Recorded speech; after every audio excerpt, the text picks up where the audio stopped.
Granulating watercolours are very fashionable at the moment, with all the big manufacturers having some in their range. But what is granulation? How can I avoid it if I don't like it? How can I get more of it if I do? What can I use it for? My name's Liz Chaderton. I'm a watercolour artist based in Berkshire. Every week I share tips and tricks that I wish I'd known about ages ago. And this week I wanted to explore granulating paints. I've been lucky enough to be sent some samples of granulating watercolours from Jackmans art materials. So I'm going to swatch those out, and here's a little sneak preview to see what you might expect. Then I'll share some ideas about how you can achieve more granulation. Finally, I'll just put them through their paces and do this little abstract landscape to show what they look like in practice. What is granulation? A lot of companies are producing these super granulating paints, and you might be wondering what it's all about. Granulation is simply, let's grab a paint, when a paint almost curdles on the paper. The chemists out there will be saying that's not right, but I think that's the way I like to think of it. The different particles settle in to the texture of the paper, and you get these beautiful, or hideous, depending on your point of view, because some people don't like granulation, you get really interesting marks. This is Lunar Blue. Now look at that. I'd wet the paper first, and you can see the different colours separating out and travelling through the paper. What emerges is this wonderful sort of, almost looks like little rivulets of colour going through the paper. Say you were painting mountain scenes or the tangle of roots in a wood, then these marks can help you create that impression. And different paints granulate or don't granulate, and it's to do with the weight and the particle size of the pigment. You'll find that some very fine pigments, like say the phthalo blues, very fine, just doesn't granulate at all, whereas heavier pigments like iron oxide and the classic one is French ultramarine, they granulate, and you will get this pattern, and you will love or hate it, because if you're painting a blue summer sky, you might not want that sort of dapple pattern, but if you're painting something with texture, you might love it. How can we encourage more of it to happen? The more water you use, it gives the chance for the pigments to move around on the surface and settle out of their own accord. If you want to encourage granulation, use plenty of water and don't fiddle around with it. Don't smooth it out. Put it down, leave it in place and let it do its own thing. Obviously choose granulating pigments, or you can use granulation medium, which encourages this sort of curdling process. The other thing to do is to use a rough paper. The more texture there is, the more valleys and hills there are in your paper, the more chance the pigments have got to separate out. Hard water also helps. The minerals in your water also seems to help that granulation process. So if you live in a hard water area, you'll find it easier to get granulation. So granulation medium is, I don't know what is in it. I wish I did, because it's very expensive. This little jar, what, £8.10 when I bought it. So I wish I could make my own. If you've got a recipe for granulation medium, please share it.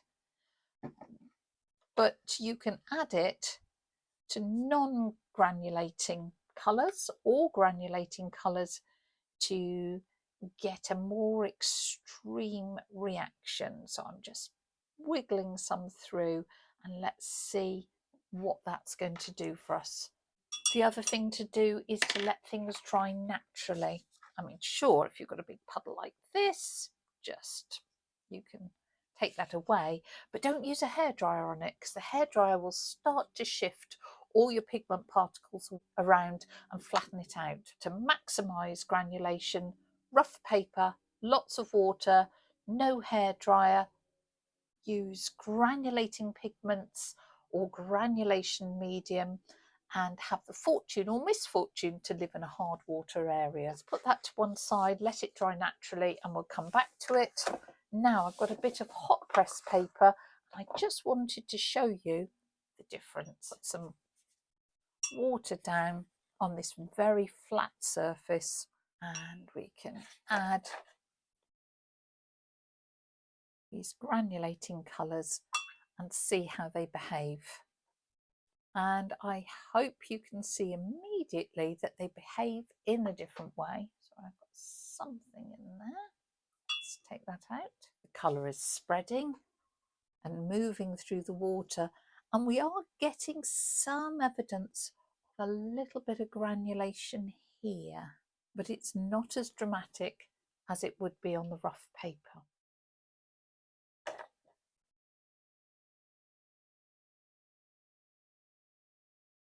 We'll let this dry naturally and then compare on the rough and the hot press paper and just see the difference that surface makes.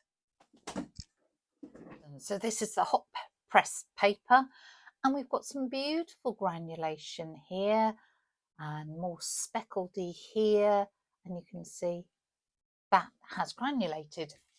But when we look at the granulation on the rough paper, it is a lot more dramatic, and you can really see, particularly the black, that's the iron oxide, has really granulated, but that mulberry colour has granulated beautifully when that potter's pink in it is really separated out. I'm really excited to try out these paints.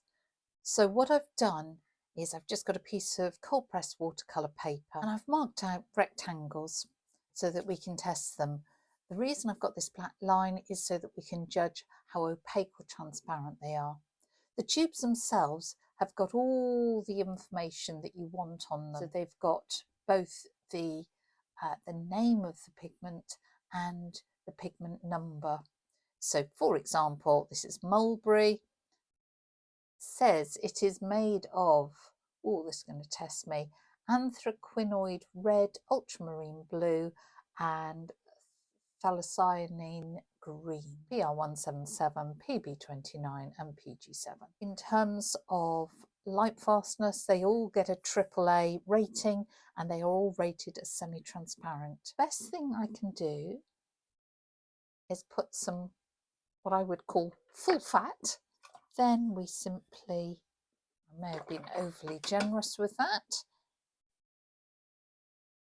start to add lots of water and really water it down so that we can see the different colours that are coming out.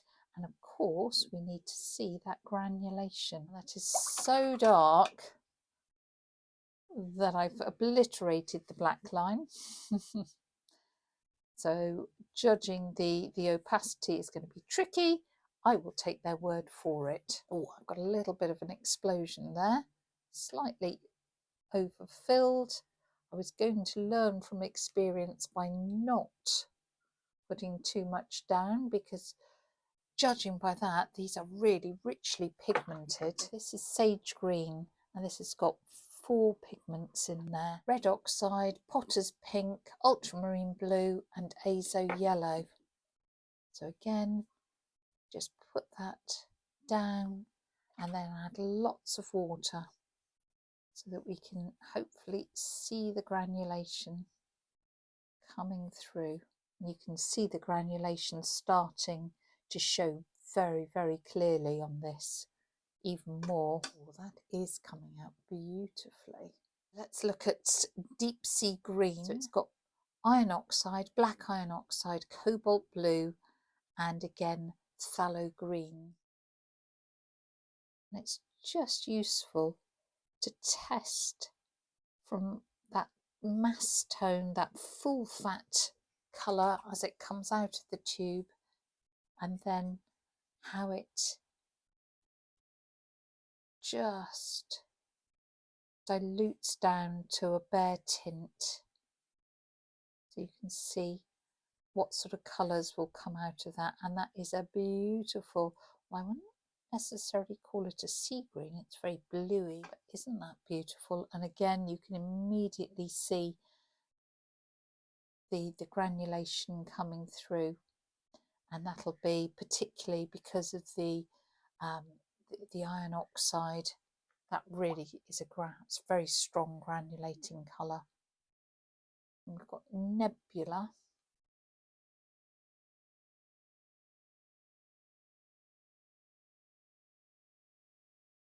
Nebula has only got 2 pigments in it, which is Potter's Pink and Ultramarine Blue, and both of those colours on their own are strongly granulating, so together they form this very gentle, soft, lilac-y colour that should granulate really well.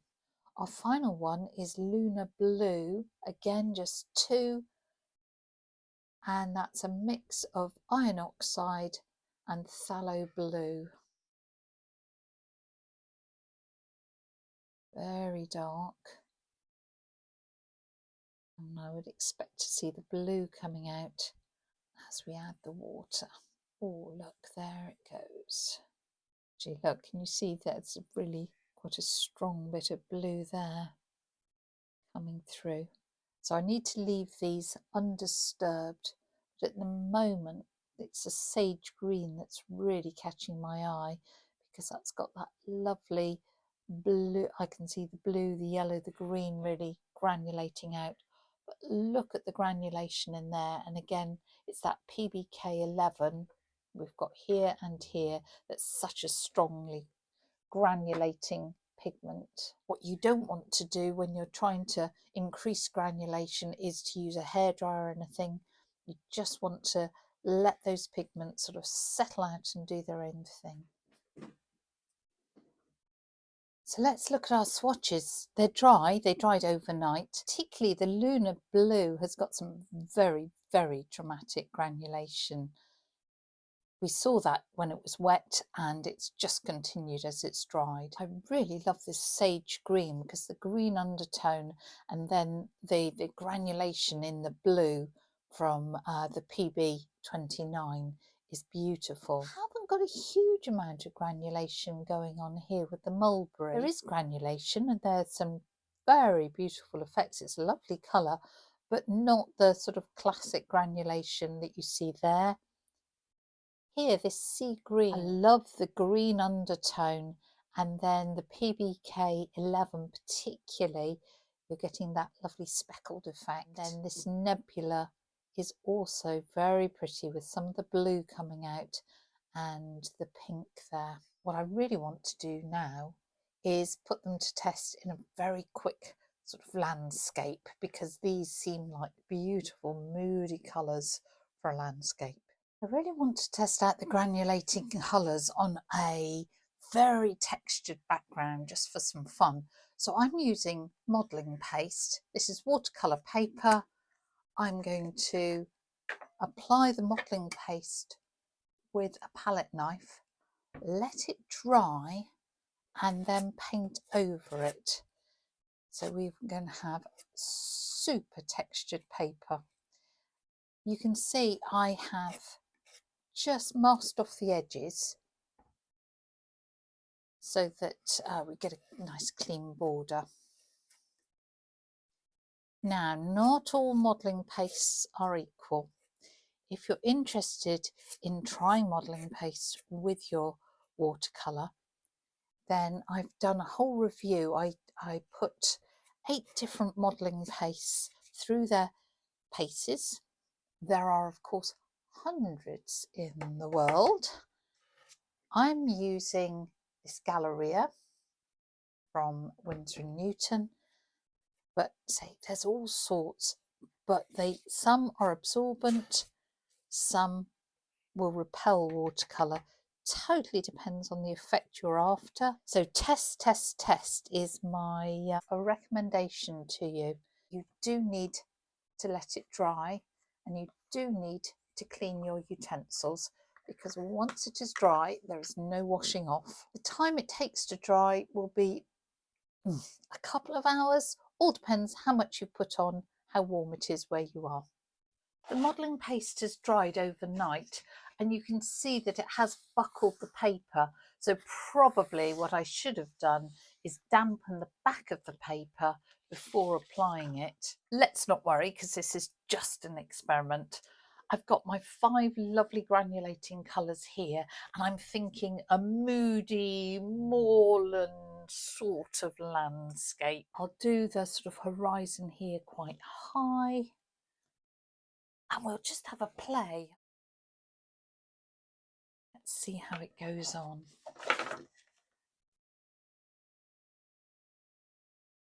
You can see that it runs through the water. We know that paints granulate more when there's lots of water going through, so let's be generous with that water. Let's go for some distant hills. And that is the lunar blue again. Oh, I love how it's feathering through the water. Isn't that beautiful? So let's get some of that on.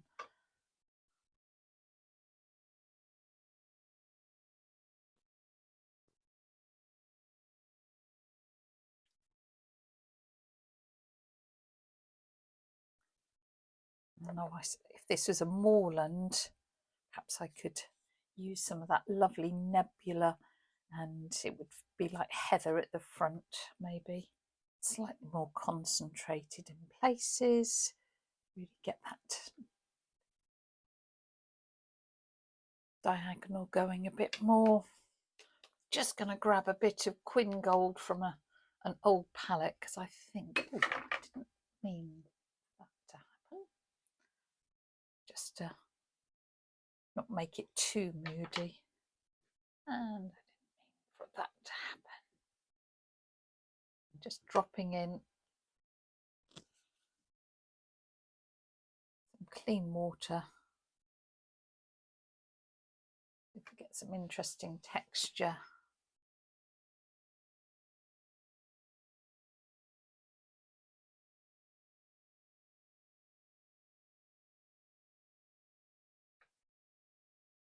I'm just going to sprinkle in a little salt at the foreground here. See what that does. So this is dried and we've got all sorts of lovely textures going on. Let's just get rid of that little bit of salt. I'm going to bring some dark into the foreground. Loving these marks, liking this. So I might just put some dark sort of behind here and then soften that so it's almost like negative painting. I throw this ridge forward by painting dark behind.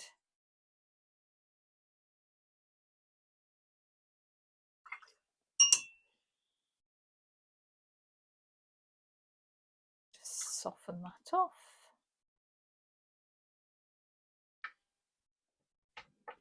And then grab some of this lovely nebula colour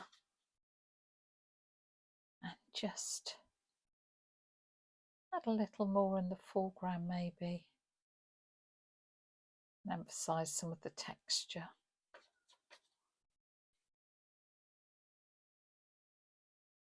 Grab a little of that lovely sage green and just emphasise some of that over there just for balance. I'm going to let this dry. I might actually give a bit of a dry with the hairdryer because I'm going to have to warm the tape to get it off.